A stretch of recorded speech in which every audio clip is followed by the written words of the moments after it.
ৰাজ্য চৰকাৰে আপোন ঘৰ নামে চৰকাৰী কৰ্মচাৰীসকলৰ বাবে গৃহ ঋণৰ এখন আঁচনি চলাই আছিল।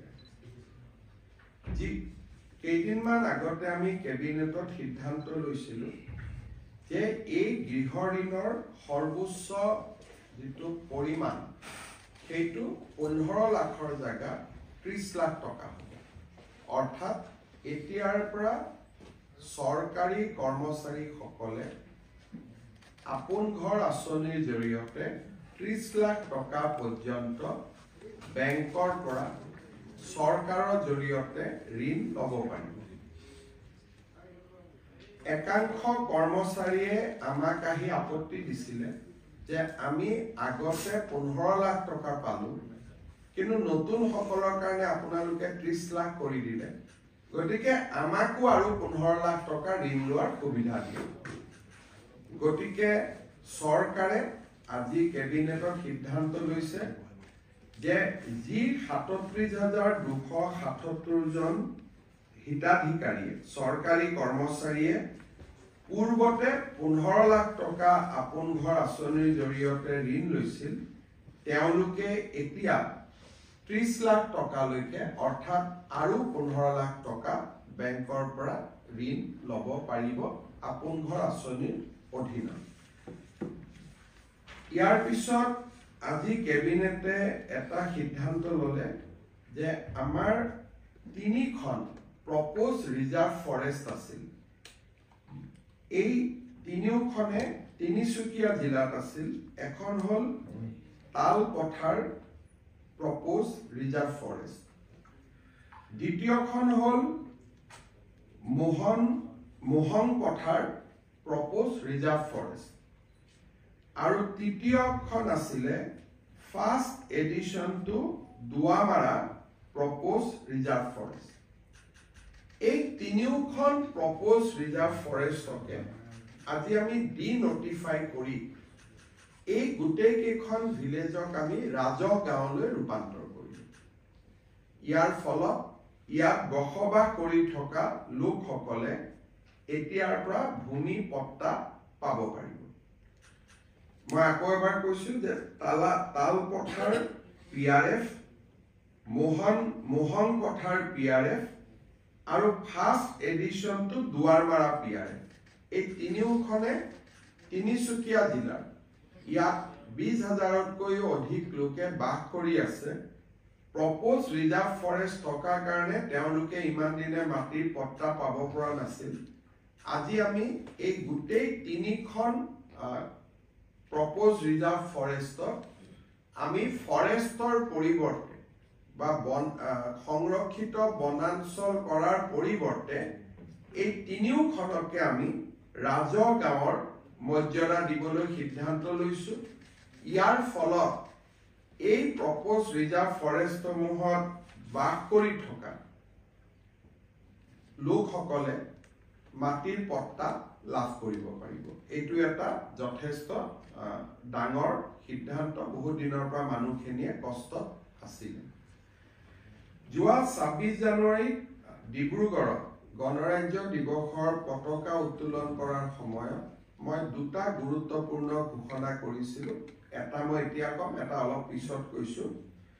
এটা মই কৈছিলোঁ যে আমি অসমত অনতি পলমে department of innovation, department of startup, department of incubation, বিশেষকৈ ষ্টাৰ্টআপ সকলৰ কাৰণে এটা সুকীয়া বিভাগ আমি গঠন কৰিম।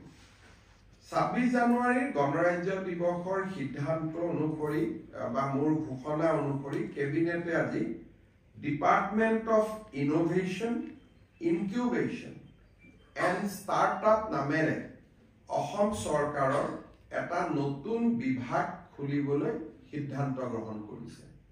আৰু বিত্ত বিভাগক অহা বছৰ বাজেটত এই বিভাগটোৰ বাবে 100 কোটি টকাৰ বাজেট আবণ্টন কৰাৰ বাবে নিৰ্দেশ দিছে, যাতে ৰাজ্যখনত আমি ষ্টাৰ্টআপ সকলৰ মাজত এটা ইতিবাচক পৰিৱেশ নিৰ্মাণ কৰিব পাৰোঁ।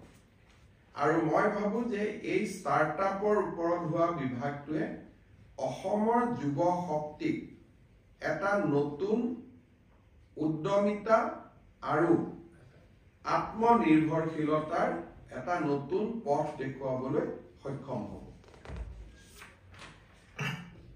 আজি কেবিনেটে ইয়াৰ লগতে Assam startups and innovation policy 2025 তাকো মঞ্জুৰি দিয়ে।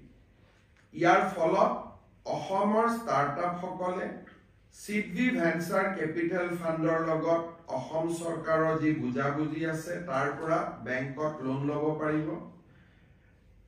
3 বছৰলৈকে তেওঁলোকে জিএছটি লিংক আপ পাব।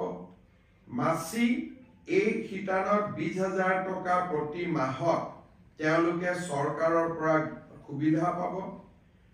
প্ৰুফ অফ কনচেপ্ট পৰ্যায়ত 10 লাখ টকা, 25 লাখ টকা পাইলট পৰ্যায়ত আৰু 50 লাখ টকা স্কেলিং আপত তেওঁলোকে চৰকাৰৰ পৰা স্কেলিং আপৰ ক্ষেত্ৰত চৰকাৰৰ পৰা বিত্তীয় সহায় পাব। এটা কনচেপ্ট আনিলে 10 লাখ টকা পাব। যেতিয়া প্ৰুফ অফ কনচেপ্ট আনিব, সেই প্ৰুফ অফ কনচেপ্টটোক আমি পাইলট পৰ্যায়লৈ লৈ যাবৰ বাবে 25 লাখ টকা দিম। আৰু 25 লাখ টকা পোৱাৰ পিছত তেওঁলোকে যেতিয়া আৰু উদ্যমিতাৰে কাম কৰিব, স্কেল আপ কৰিবৰ কাৰণে নেক্সট লেভেলত লৈ যাবৰ বাবে আৰু 50 লাখ টকা আমি তেওঁলোকক বিত্তীয় সাহায্য দিম। Without bank interest, without loan, এইটো গ্ৰান্টিং এইড হ'ব। চতুৰ্থতে আমাৰ যিসকল অসমৰ যুৱকে পেটেণ্টৰ আবেদন কৰিব, নেশ্যনেল পেটেণ্ট আৰু গ্লোবেল পেটেণ্ট, এই পেটেণ্টৰ আবেদন কৰোঁতে যিমান টকা তেওঁলোকক লাগিব, এই টকাখিনি অসম চৰকাৰে উভতাই দিব। So' Assam startup policy 2025 and department of innovation, incubation and startup, এই দুইটাই আমাৰ ৰাজ্যখনৰ নতুন চাম যুৱ শক্তিৰ বাবে এটা গেম চেঞ্জাৰলৈ ৰূপান্তৰ হ'ব। আজিৰ কেবিনেটৰ সিদ্ধান্ত এটা ঐতিহাসিক সিদ্ধান্ত হৈ থাকিব। আপোনালোকে জানে যে আমি অসমত এডভান্টেজ আসাম 2.0 অহা 25 আৰু 26 তাৰিখে অনুষ্ঠিত কৰিম। এই এডভান্টেজ আসাম কনক্লেভখন যাতে সফল হয়, তাৰ বাবে কেবিনেটে আজি Assam aerospace and defence manufacturing policy 2025 মঞ্জুৰি দিছে। অসমত প্ৰতিৰক্ষাৰ সামগ্ৰীসমূহ উৎপাদনৰ এটা অভিকেন্দ্ৰ হিচাপে নিৰ্মাণ কৰিবলৈ আজি ৰাজ্য চৰকাৰে Assam aerospace and defence manufacturing policy 2025 এই পলিচিখন আজি আমি কেবিনেটত আমি গ্ৰহণ কৰিছো। আৰু এই পলিচিখনে অসমত ডিফেন্স ইণ্ডাষ্ট্ৰী লৈ অহাৰ ক্ষেত্ৰত এক অগ্ৰণী ভূমিকা গ্ৰহণ কৰিব। ইয়াৰ লগতে আজি আমাৰ কেবিনেটত এটা বিশেষ বিষয়ৰ ওপৰত আলোচনা হৈছিল যে আমাৰ দেশ আৰু আমাৰ ৰাজ্যত bio manufacturing of chemical, enzyme, biopolymer, functional food আৰু আদাৰ বায়ো প্ৰডাক্টছ, ইয়াৰ এটা বহুত ডাঙৰ নতুন ক্ষেত্ৰ এখন নিৰ্মাণ হৈ আছে। ইয়াক বায়ো যি আমাৰ জৈৱিক যিটো বিজ্ঞান আছে, আজিকালি এটা সময় আহিব যে মানুহে খোৱা বস্তু খেতি পথাৰত বনাব নালাগিব, লেবৰেটৰীতে মানুহক কিমান নিউট্ৰিশ্যন লাগিব, কিমান খোৱা লাগিব, বায়ো ফুড লেবৰেটৰীৰ পৰাই নিৰ্মাণ হ'ব। আৰু ইতিমধ্যে বিদেশত তাৰ ব্যৱস্থা আৰম্ভ হৈ গৈছে।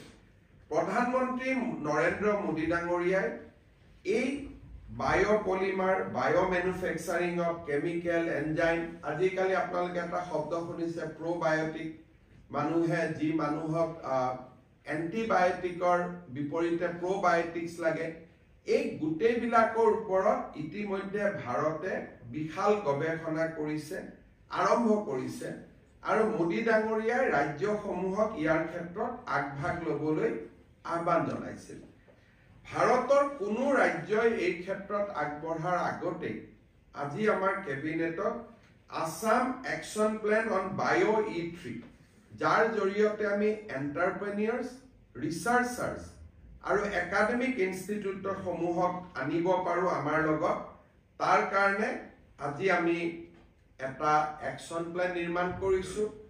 আৰু এডভান্টেজ অসমৰ সময়ত এখন বিদেশী ৰাষ্ট্ৰকে ধৰি ভাৰতৰ বৈজ্ঞানিক সংস্থাসমূহৰ লগত এই জৈৱিক জগতখনত উদ্যোগ স্থাপন কৰাৰ দুখন ভাল MOU হোৱাৰো সম্ভাৱনা আছে, যোনে অসমত এটা গোটেই অসমৰ প্ৰতি মানুহৰ দৃষ্টিভংগীটোৱে সলনি কৰি পেলাব। আজি আমাৰ কেবিনেটত আমি যোৱা কেবিনেটত গাঁৱৰ মহিলাসকলক 10,000 টকা দিবলৈ মুখ্যমন্ত্ৰী মহিলা উদ্যমিতা অভিযান গ্ৰাম্যক অনুমোদন কৰিছিলোঁ। আজি আমি মুখ্যমন্ত্ৰীৰ মহিলা উদ্যমিতা অভিযান নগৰীয়াক অনুমোদন কৰিছোঁ। এই আঁচনিখনৰ জৰিয়তে নগৰ অঞ্চলৰ 2 লাখ মহিলাই 10,000 টকা কৰি চিট মানি আৰু ভৱিষ্যতে বেংকৰ লোন পোৱাৰ পথ প্ৰশস্ত হ'ব। আমাৰ ৰাজ্যত 39টা আমি ডিষ্ট্ৰিক্ট নিৰ্মাণ কৰিছিলোঁ, সমজিলা নিৰ্মাণ কৰিছিলোঁ, আৰু ইতিমধ্যে সমজিলা আয়ুক্তসমূহে দায়িত্বভাৰ গ্ৰহণ কৰিছে। এইবাৰ গণৰাজ্য দিৱসৰ পতাকাও সমজিলাসমূহত উত্তোলিত হৈছে। বিধায়ক, আনটাইড ফাণ্ড, সংসদ পুঁজিৰ ব্যৱহাৰো সমজিলাসমূহতে আৰম্ভ হৈছে। সমজিলা আয়ুক্তৰ সমান্তৰালকৈ আৰক্ষীৰ ক্ষেত্ৰতো আজি আমি সমজিলা আৰক্ষী অধীক্ষক, district superintendent of police CDSP নামে 39টা পদৰ আজি আমি অনুমোদন কৰিছোঁ এডিশ্যনেল SP ৰেংকত। ইয়াৰ ফলত সমজিলাৰ মানুহে আগতে যদি SPৰ ওচৰত যাবলগীয়া হৈছিল, এতিয়া তাৰ বহু শতাংশ কাম ডিষ্ট্ৰিক্ট সুপাৰিনটেণ্ডেণ্ট অফ পুলিচৰ লেভেলতে শেষ হৈ যাব। ক্ষমতা বিকেন্দ্ৰীকৰণৰ ক্ষেত্ৰত আমাৰ চৰকাৰে লোৱা পদক্ষেপে আৰু এটা নতুন পৰ্যায়ত আজি ভৰি দিলে। ডিষ্ট্ৰিক্ট সুপাৰিনটেণ্ডেণ্ট অফ পুলিচ এইটো এডিশ্যনেল SP ৰেংকত হ'ব।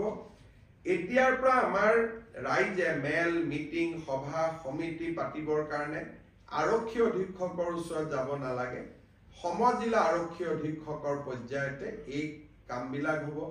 পুলিচ ভেৰিফিকেশ্যন, বিভিন্ন ভেৰিফিকেশ্যনছ, এই গোটেইবিলাক সমজিলা আৰক্ষী অধীক্ষকৰ পৰ্যায়তে শেষ হ'ব। আৰু সমজিলাত থকা থানাসমূহৰ ওপৰত সমজিলা আৰক্ষী অধীক্ষকৰ কৰ্তৃত্ব থাকিব। আজি আমাৰ কেবিনেটত মিছন বসুন্ধৰা আবেদনৰ তাৰিখ ৰাইজৰ বিশেষ অনুৰোধত, এইবাৰ মই ডিব্ৰুগড়ত যাওঁতে বহুত ৰাইজে মোক অনুৰোধ কৰিছিলে, আমি শেষবাৰৰ বাবে 15 ফেব্ৰুৱাৰীলৈকে বৃদ্ধি কৰিছোঁ। লগতে আমি আপোনালোকে জানে যে 3টা প্ৰজন্মৰ প্ৰমাণ বসুন্ধৰাৰ কাৰণে schedule tribe, schedule caste, tribe আৰু গোৰ্খা লোকসকলে দিব নালাগে। কিন্তু মৰাণ আৰু মটক সমাজৰ পৰাও মোৰ ওচৰত প্ৰতিনিধিত্ব আহিছিলে যে আমাকো 3টা প্ৰজন্মৰ প্ৰমাণ পত্ৰ দিয়াৰ আওতাৰ বাহিৰত ৰাখিব লাগে। আজি আমি কেবিনেটে কোচ ৰাজবংশী, মৰাণ, মটক, চুতীয়া আৰু আহোম সম্প্ৰদায় বা আহোম জনগোষ্ঠীৰ লোকসকলক মিছন বসুন্ধৰা আঁচনিৰ বাবে প্ৰয়োজনীয় 3টা প্ৰজন্মৰ আবেদনৰ পৰা তেওঁলোকক এক প্ৰকাৰ ক'ব গ'লে আমি ৰিলিজ কৰি দিছোঁ, বা আন ভাষাত ক'ব গ'লে তেওঁলোকে 3টা প্ৰজন্মৰ চাৰ্টিফিকেট দিব নালাগে। ST, SC আৰু গোৰ্খা তথা টি গাৰ্ডেনৰ লোকে যেনেকুৱা সুবিধা পাইছিল তেনেকুৱা সুবিধা তেখেতসকলেও ল'ব পাৰিব। কোচ ৰাজবংশী, মৰাণ, মটক, চুতীয়া, আহোম সম্প্ৰদায়ে এতিয়াৰ পৰা আৰু 3টা প্ৰজন্মৰ চাৰ্টিফিকেট তেওঁলোকে দিয়াৰ প্ৰয়োজনীয়তা নাথাকিব। ডিব্ৰুগড়ৰ কেবিনেটত আমি আৰু এটা সিদ্ধান্ত লৈছিলোঁ যে ধৰ্মীয় উপাসনাস্থলী 25,000 ধৰ্মীয় উপাসনাস্থলীলৈ আমি 3 লাখকৈ টকা অনুদান হিচাপে আগবঢ়াম। এই আঁচনিখন ৰূপায়ণৰ কাৰণে আজি কেবিনেটে 600 কোটি টকাৰ অনুমোদন দিয়ে আৰু এই আঁচনিখনৰ জৰিয়তে আমি অসমৰ 25,000 নামঘৰ মন্দিৰলৈ আমি 3 লাখকৈ টকা আগবঢ়াম। 1.5 লাখ টকা প্ৰথম কিস্তি, দ্বিতীয় কিস্তি 1.5 লাখ টকা। 600 কোটি টকাৰ যিখন আবেদন আছিলে সেই আবেদনখন আজি আমাৰ কেবিনেটে গ্ৰহণ কৰে। ডিব্ৰুগড় গণৰাজ্য দিৱসৰ পতাকা উত্তোলনৰ পিছত মোৰ 3য়টো ঘোষণা ডিব্ৰুগড়ৰ বিধানসভা আৰু বিধানসভাৰ অধিৱেশনৰ ওপৰত আছিলে। এই সম্পৰ্কত সিদ্ধান্ত আমি অহা কেবিনেটত গ্ৰহণ কৰিম। ইতিমধ্যে লোক নিৰ্মাণ বিভাগে এই বিষয়ত কাম কাজ আৰম্ভ কৰিছে। আজি কেবিনেটত এই সিদ্ধান্তখিনি গ্ৰহণ কৰা হৈছে। পুনৰ এবাৰ আপোনালোকক ধন্যবাদ জনাইছো। কেবিনেট বেছি দেৰি চলাৰ কাৰণে অলপমান দেৰি হ'ল। আপোনালোকৰ যদি কিবা প্ৰশ্ন আছে কৰিব। স্যাৰ, এনে ৰাজ্যিক কৰ্মচাৰীসকল যিবিলাক এটাচমেণ্টত আছিল তেনেকুৱা অৰ্ডাৰ আপুনি কেনচেল কৰিব? এটাচমেণ্ট থাকিলে জিলাসমূহৰ খুব অসুবিধা হয়। তিনিচুকীয়াৰ দৰমাহালৈ যদি কামৰূপ জিলাত কাম কৰি থাকে, তিনিচুকীয়াৰ ৰাইজে তাত আপত্তি কৰে। বিশেষকৈ ইয়াকে লৈ কাৰ্বি আলং, ডিমা হাছাও, উজনি অসমৰ জিলাসমূহৰ ৰাইজৰ এটা ক্ষোভৰ সৃষ্টি হৈছে। কাৰণ মেক্সিমাম কৰ্মচাৰীয়ে তিনিচুকীয়া, ডিব্ৰুগড়, লখিমপুৰ, ধেমাজিত পোষ্টিং লৈ বা পদ থকাৰ পিছত তেওঁলোকে গুৱাহাটী আৰু কামৰূপ জিলাত তেওঁলোকে এটেচমেণ্টত আছে আৰু ইয়াক লৈ এক প্ৰকাৰ গণ বিক্ষোভৰ আৰম্ভণি হৈছে। বহুত জাগাত মানুহ নাই। ক'ত আছে? বোলে এটেচমেণ্ট লৈ জালুকবাৰীত আছে, এটেচমেণ্ট লৈ পলাশবাৰীত আছে। আৰু তাকে লৈ ব্যক্তিগতভাৱে মানুহে মোকেই বেয়া পাইছে যে মুখ্যমন্ত্ৰীয়ে নিজৰ গৃহ জিলালৈ কৰ্মচাৰীসকলক লৈ গৈছে বুলি। সেইকাৰণে এতিয়া সকলো ডি এটেচমেণ্ট হ'ব, কিন্তু পৰ্টেল আছে। কোনোবাই যদি ট্ৰান্সফাৰৰ কাৰণে আবেদন কৰে পৰ্টেলৰ জৰিয়তে আবেদন কৰিব। স্যাৰ, আপোনাৰ অগোচৰে হৈ আছিল নেকি এইবিলাক কাম? মোৰ অগোচৰে হৈ আছিল, আমাৰ মন্ত্ৰীবিলাকৰো অগোচৰে হৈ আছিলে। গতিকে আমি ডাইৰেক্টৰ হেল্থ ছাৰ্ভিচৰ ওপৰত ডিপাৰ্টমেণ্টেল একশ্যন ল'ব দিছোঁ। এইবিলাক তলৰ পৰ্যায়তে হৈ যায়, কোনেও গমো নাপায় বা আপোনালোকেও নিলিখে। এনেইতো আমাৰ চ'ৰ্চ আপোনালোকে লিখিলে আমি গম পাওঁ। আপোনালোকে এইবিলাকৰ ওপৰত বৰ বেছিকৈ নিলিখে, সেইকাৰণে কথাবিলাক আমি গমো পোৱা নাছিলোঁ। এইবাৰ আমি তিনিচুকীয়া, ডিব্ৰুগড়ত এতিয়া আমি এটা নতুন কাম আৰম্ভ কৰিছোঁ। সমষ্টি ভিত্তিক আমি ৰিভিউ লওঁ। এতিয়া মই যেতিয়া ডিব্ৰুগড়ত এটা সমষ্টিকৈ ৰিভিউ লৈছোঁ, তেতিয়া চিটত আহি গৈছে যে 4জন MPW নাই। ক'ত আছে? কামৰূপত আছে। 5জন MPW নাই। ক'ত আছে? নলবাৰীত আছে। বেচিকেলি উজনিত পোষ্টিং হোৱা ল'ৰা ছোৱালীখিনিয়ে কামৰূপ, নলবাৰী, গুৱাহাটী এইবিলাকলৈকে গুচি আহে বিভিন্ন ধৰণে। সেইকাৰণে এইটো আমি বন্ধ কৰিব খুজিছোঁ। কিন্তু কোনোবা যদি এটেচমেণ্ট লাগে, বোলে এনাষ্টেচিয়া লাগে কোনোবা ডিষ্ট্ৰিক্ট হস্পিটেলত, চৰকাৰে এটেচমেণ্ট কৰিলে আপত্তি নাই, কিন্তু সঞ্চালক পৰ্যায়ত এটেচমেণ্ট হ'ব নালাগে। এই কথাটো হ'ব। ধন্যবাদ।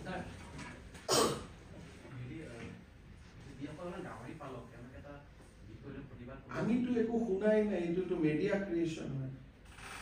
মোৰ হাতততো কোনো পলিচিটো একো নাই। কোনোবা মানুহ আহিছে যে আমি অসমত টকা খৰচ কৰিম, প্ৰস্তাৱখনেই দিয়া নাই কিহত টকা খৰচ কৰিব এতিয়ালৈকে। খালি এইকেইদিন বিভিন্ন মানুহ আহিছে, লগ কৰিছে। আমাৰ হাতততো কোনো কাগজ পত্ৰই নাই এতিয়া কমেণ্ট দিবৰ কাৰণে। আৰু গাহৰি পালকসকলে যিটো কৈ আছে যে অমুকে ফেক্টৰী খুলিব নালাগে, অসমত বন্ধ কৰিলেও তেওঁলোকেতো শ্বিলঙতো খুলিব পাৰে, শিলিগুৰিতো খুলিব পাৰে।